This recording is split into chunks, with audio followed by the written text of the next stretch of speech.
Hey there, this is Brian here, and I'm here to talk to you about a fantastic math game that's part of our collection at the school library system. This isn't just a math game that's very static, but it's a very dynamic, organic, hands-on kind of math game where players and students are actively doing math in their head, working through times tables. The name of the game is Tumblin Dice, designed by Randy Nash. In this game, this is for 1 to 4 players. It takes a minute to set up and about 10 minutes to play.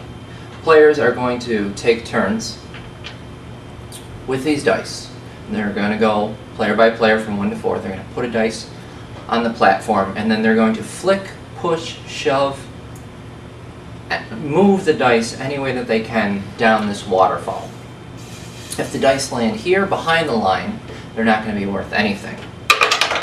As they move forward, they have the potential to be more and more valuable. You're going to get points for the face of the die multiplied times whatever area that it lands in. So any dice that finishes in this area is going to be worth times 1, times 2, times 3, and down here on these little feet, they're going to be worth times 4. We have some stoppers here to kind of help the dice stop as they're moving along. What's dynamic about this is that players and the students don't actually score until all the dice have been shot and thrown down onto the board.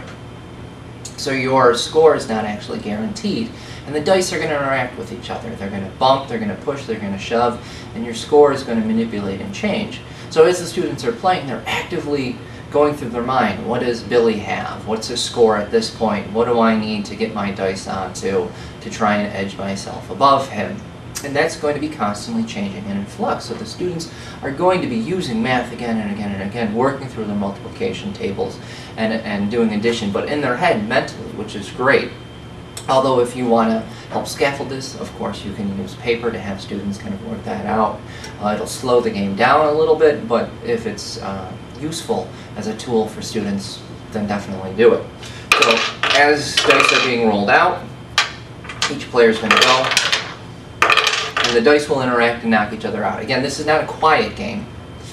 It is definitely carries some noise with it. So if it's part of a centers activity, that would be good. The students are moving around, or if it's using multiple copies. If you know that this is going to be going on, so you're not distracting some other students that are working. If it's in the library, you want to be aware that this is going to cause some noise and draw some attention, which is going to be a good thing, because this is the type of game that really gets kids interested because of the movement and the noise and the excitement that's going on. It has that quality to it that you're kind of biting your nails, and I think I have it, and oh, his dice knocked my dice onto the 4, and so my 4 times 2, which was an 8, is now a 4 times 1, which was a 4. What happened? It's a very tense, exciting, light game, but really has the kids doing some very agile mathematics in their head. So each player, as they play and they're knocking around, once they've gone through all of their dice, they're going to score for all the dice that are left on the board, whatever the value is times the multipliers. Then students are going to pick their dice up, bring them back over, and do a second round. You can play through multiple rounds, and the great thing is that you can adjust it to whatever time you have and whatever situation that you have. So if you're in a library or in a school, in a classroom, and you have a limited amount of time, you can just do a few rounds, or if you want to extend it out a little bit further, maybe do a marathon or a tournament, you can do a longer game experience as well. Always remember that you are using these games as a tool to engage and interact with students in the classroom, so you have it at your disposal to adjust it and modify it to fit within your constraints and your needs.